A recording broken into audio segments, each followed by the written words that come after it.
여러분, 요즘 TV에서 애완견 프로그램들을 자주 보게 됩니다. 그만큼 사람들이 애완견에 대한 생각이 많이 바뀌었다는 것을 반증하는 것이기도 합니다. 덩달아 애완견 산업이 또한 활발하게 성장하고 있습니다. 게다가 최근에는 쇼핑몰이나 커피숍에도 강아지와 함께 들어갈 수 있는 곳들이 많이 생겨나고 있습니다. 제가 사는 지역에도 대형 쇼핑몰이 있는데 강아지와 함께 걸어 다니면서 쇼핑을 할 수 있는 곳이 있습니다. 여러분, 애완견들이 가장 좋아하는 것이 무엇인지 아십니까? 아무래도 먹는 것을 가장 좋아합니다. 다양한 사료와 먹을 것들이 애완견 마트에서 팔리고 있습니다. 가장 대표적인 것은 뼈를 닮은 개껌은 잘 팔리는 품목 중에 하나입니다. 여러분, 모두 한 번쯤은 강아지가 큰 뼈를 가지고 노는 것을 아마 보셨을 것입니다. 강아지들은 그 뼈를 가지고 쉼없이 빨고 씹고 긁고 뜯어내면서 그 뼈에서 얻을 수 있는 마지막 한 조각까지 다 먹어 치울 기세로 그것을 물어뜯고 있습니다. 때로는 뼈를 아예 다 부셔서 먹어버릴 그런 태도로 그렇게 자기 뼈를 간수를 합니다. 강아지들의 이 같은 행동은 생존을 위한 본능입니다. 자기가 살기 위해서 그렇게 자기도 모르게 그렇게 반응을 하는 것입니다. 먹을 수 있을 때 최대한 많은 것을 얻어야 생존할 수 있기 때문에 그렇습니다. 오늘 복음서에서 우리는 예수님이 5,000명을 먹이신 사건과 관련된 가르침을 계속 따라가고 있습니다. 예수님은 사람들에게 눈을 들어서 하늘을 보라고 말씀하시면서 육체적인 세상 삶을 넘어서 더 중요한 것이 있다라고 말씀을 하십니다. 그들이 예수님을 따라다니는 이유가 있었습니다. 그 이유는 애쓰지 않아도 배고픔을 해결할 수 있기 때문에 그분을 따라다닌 것입니다. 하지만 이 육체적인 배고픔을 해결하는 것 말고 영원한 생명을 주시는 분이기에 그 때문에 우리는 주님을 따라야 한다라고 말씀하고 계십니다. 하지만 역시나 예수님은 또 한 번의 장애물에 부딪히게 됩니다. 모인 사람들은 예수님의 말씀을 진정으로 그렇게 받아들이고 있지 못한 것입니다. 그들은 예수님이 단지 떡을 만들어내는 기적을 행하시기를 원했을 뿐입니다. 그들은 그것이 예수님이 그들을 영원히 구원하실 수 있는 증거라고 그렇게 주장을 하지만 예수님은 그들의 마음을 이미 꿰뚫어 보고 계셨습니다. 그들은 예수님의 말씀을 듣기보다가 예수님이 그들을 위해서 떡을 만드는 쇼를 보여주기를 원했던 것입니다. 이런 일들이 저들의 일만이겠습니까? 우리도 예수님을 믿는다고는 하지만 때로는 기도하는 내용을 자세히 살펴보면 대부분이 떡을 구하고 있지 않습니까?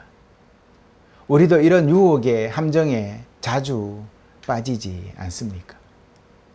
이처럼 복음은 사람들에게 놀랍지만 걸림돌이 되기도 합니다. 우리는 영원한 생명이 우리에게 아무런 대가 없이 주어지는 그 선물이라는 사실에 기뻐할 것 같지만 실제로는 그렇게 쉽게 그것을 받아들이지 않습니다. 우리는 기본적으로 세상에서 이런 말을 하지요. 세상에는 공짜가 없어. 그런 생각에 빠져 있는 것 같습니다. 그래서 아무런 대가 없이 공짜로 주어지는 것은 어떻게 보면 좋은 말이기는 하지만 선뜻 믿어지지가 않는 것이죠. 그래서 잘 믿지 못하는 것 같습니다. 이런 일은 지금은 살아가는 우리에게도 그렇고 예수님 시대 사람들에게도 같은 반응이었던 것 같습니다. 심지어 그들이 했던 질문 중에 일부는 이것을 배반하고 있는 것으로 나타납니다. 예를 들어서 2주 전에 질문에서는 하나님께서 그들에게 요구하시는 일이 무엇인지를 물었습니다. 그들은 우리가 자주 그랬듯이 용서와 영생이 은혜 가득한 하나님의 선물이라는 것을 받아들이지 못했었죠. 그래서 오늘 예수님은 당신 말의 중요성을 강조하기 위해서 충격요법을 사용합니다. 어떤 것입니까? 예수님은 자신을 사람들이 먹도록 주신 떡과 이스라엘 조상들이 광야에서 먹었던 만나에 비교해 말씀을 하셨지만 이제는 그보다 더 나아가서 새로운 차원의 말씀을 하십니다. 나는 하늘에서 내려온 살아있는 떡이다 라고 말씀합니다. 얼마나 충격적입니까? 누구든지 이 빵을 먹으면 영원히 살 것이다 이렇게 말해버립니다. 믿어지십니까? 세상에는 공짜가 없어요. 믿기만 하면 된다는데 이런 공짜가 어디 있습니까? 그러니 더 믿어지지 않는 것입니다. 차라리 500원만 그러면 너 영생을 줄게. 그러면 내 돈을 지불하고라도 그걸 살려고 하겠죠, 사람들이. 그런데 공짜라고 하니 믿어지지가 않는 것입니다. 내가 세상에 생명을 위해 줄 떡은 바로 내 살이다 라고 말합니다. 이 말에 사람들은 점점 더 혼란스러워졌습니다. 예수님이 우리가 먹어야 할 살아있는 떡이고 그가 세상에 생명을 주는 떡이 그의 살이라고 사람들은 예수님의 팔과 다리에서 살점을 떼어 먹어야 영원히 살 수 있을 거라고 예수님이 무슨 말씀을 어떻게 하시는지 도무지 이해가 되지 않는 것입니다. 궁금하지 않습니까? 이런 오해가 로마 시대에도 있었습니다. 그래서 기독교인들이 살을 뜯어먹고 피를 마신다고 해서 인육을 먹고 사람의 피를 마신다라고 그래서 이단 종교라고 사람들을 끄집어내어서 그 골로세움에서 그 사자들의 밥이 되게 했지 않습니까? 오해에서 비롯된 것이지. 예수님은 지금 은유적 상징을 사용하고 있는 것입니다. 내가 진실로 진실로 너희에게 이르노니 너희가 인자의 살을 먹지 아니하고 인자의 피를 마시지 아니하면 너희 안에 생명이 없다. 여러분은 인자의 살을 먹고 피를 마셨기에 여러분 안에는 생명이 있는 것입니다. 내 살을 먹고 내 피를 마시는 자는 영생을 가졌고 내가 마지막 날에 그를 다시 살리리니 내 살은 참된 양식이요 내 피는 참된 음료니라. 이 말씀에서 예수님의 살을 먹는다라는 것은 예수님의 희생을 믿는다라는 의미예요. 살을 먹는다라는 것은 그분의 희생을 내가 믿습니다라는 의미라는 것이지요. 그 믿음이 하나님이 영원한 생명에 대한 필수 조건으로서 제시한 유일한 딱 한 가지 조건이에요. 그게 믿는 것. 이 사실은 우리의 이성으로 받아들이기는 쉽지 않지만 만일에 유일한 구원의 이것이 유일한 바로 구원의 방식이라는 것입니다. 그래서 여러분과 저에게 예수님이 필요했던 것이죠. 누구도 그 무엇도 여러분의 죄를 해결해 줄 수는 없습니다. 오직 예수님의 완전한 희생만이 여러분의 죄를 용서하실 수 있고 영생에 이르게 하실 수 있습니다. 성도 여러분, 예수님이 없으면 우리는 죄로 인해서 지옥에 갈 수밖에 없는 존재들입니다. 그러나 예수님과 함께라면 우리는 확실한 영생에 이를 수가 있습니다. 그렇다면 예수님은 우리가 무엇을 하시기를 원할까요? 우리가 무엇을 해야 할까요? 대부분 성경 번역에서 놓치고 있는 부분이 한 가지가 있습니다. 예수님은 54절에서 동사를 바꾸어서 다시 말씀을 합니다. 지금까지 사용해오던 먹다라는 그 동사를 일반적인 단어에서 이제 사용하지 않았던 새로운 단어를 사용해요. 우리 번역에서는 그냥 먹다로 다 번역을 해놨어요. 그런데 헬라어 원문에는 다른 단어가 쓰이고 있어요. 개가 마치 뼈다귀를 씹는 장면을 묘사할 때 사용되었던 바로 그 단어를 쓰고 있어요. 물어뜯다 이렇게 적혀 있어요. 물어뜯다. 물어뜯어 먹으라는 것이죠. 여러분들, 먹는다와 물어뜯어 먹는다의 뉘앙스의 차이가 뭘까요? 절대 뺏기지 않는 겁니다. 물어뜯어 먹는 것은 절대 뺏기지 않습니다. 내 것입니다. 그러니 쟁취하고 먹어야 되고 끝까지 먹어야 되고, 그리고 정말 모든 것이 내 것으로 섭취해야 된다는 말이죠. 이 문장을 헬라어 성경 원문으로 그대로 읽어보면 다음과 같이 읽을 수가 있습니다. 제가 한번 읽어보겠습니다. 너희가 인자의 살을 먹지 아니하고 인자의 피를 마시지 아니하면 너희 안에 생명이 없느니라.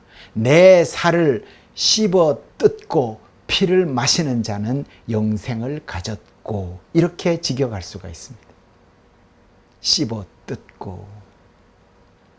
여기서 또 하나 예수님이 문자 그대로 먹는 것을 말씀하는 것이 아니라는 점이 드러나는 것이죠. 이 구절은 성찬에 대한 말씀이 아닙니다. 성찬에 관련된 말씀이 아닙니다. 예수님은 그들과의 관계에서 그들이 얼마나 예수님을 의존해야 하는지를 강조하시고 계시는 것입니다. 우리가 주중에 영성의 셈에서 계속 했던 말씀이 무엇입니까? 어린아이처럼 이라는 말씀 우리가 나누었죠. 그것은 무엇입니까? 바로 의존성을 얘기하는 거였죠. 어린아이는 부모를 전적으로 의존하지요. 그러니 예수님은 그들의 관계에서 그들이 얼마나 예수님을 의존하는지를 강조하시면서 이 말씀을 하시는 거예요. 그들은 스스로를 구원할 수 있다고 무리들은 생각하고 있는 것 같습니다. 그러나 실제로 그들은 영생을 위해서 예수님에게 모든 것을 의지해야만 구원에 이를 수가 있는 존재들이죠. 그들에게 예수님은 단지 배가 고플 때만 찾아가서 먹을 것을 요구하는 그런 분이 아니다라는 것입니다. 구원의 양식을 얻기 위해서 예수님에게 의지해야 한다라는 말이죠. 이것이 사도 바울이 빌립보서에서 우리에게 하신 말씀, 빌립보서 2장 12절에 이렇게 말씀합니다. 두렵고 떨림으로 너희 자신의 구원을 이루라. 이렇게 말합니다. 두렵고 떨림으로 너희 자신의 구원을 이루라. 이때 우리에게 권면하는 힘써 이루어야 할 바로 씨름과 같은 것이 바로 이것이라는 것이죠. 바울이 우리 스스로를 구원하기 위해서 일하라고 말하는 것이 아닙니다. 네가 노력해라 이렇게 말하는 것이 아닙니다. 하나님의 말씀을 파고들어서 우리 구주를 탐구하라고 격렬하게 그렇게 말을 하고 있는 것입니다. 쉽게 말해서 내가 그 구원에 이르기 위해서 하나님이 나를 선택해 주시고 그분의 구원에 대한 믿음을 얻기 위해서 내가 그 믿음의 줄기를 물어뜯고 끝까지 그것을 파고들어라 이렇게 얘기를 하는 것이죠. 탐구하라. 격렬하게 그것을 묵상하고 그 안에서 머물라라고 하는 것입니다. 영생이라는 선물이 거기에 있다라고 바울이 얘기를 하고 있는 거예요. 이것은 마트에서 시식 코너에서 맛보기 음식을 먹는 것이 아닙니다. 하나님이 우리를 위해서 행하신 일들을 더 깊이 알고 더 많이 먹고 싶어하는 그러한 욕구들이라는 것이죠.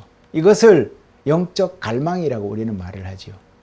그러니 이 식사가 마지막인 것처럼 완전하게 맛보고 씹고 뜯고 그렇게 하십시오. 그 안에 담긴 모든 것을 탐닉하시고 맛보십시오.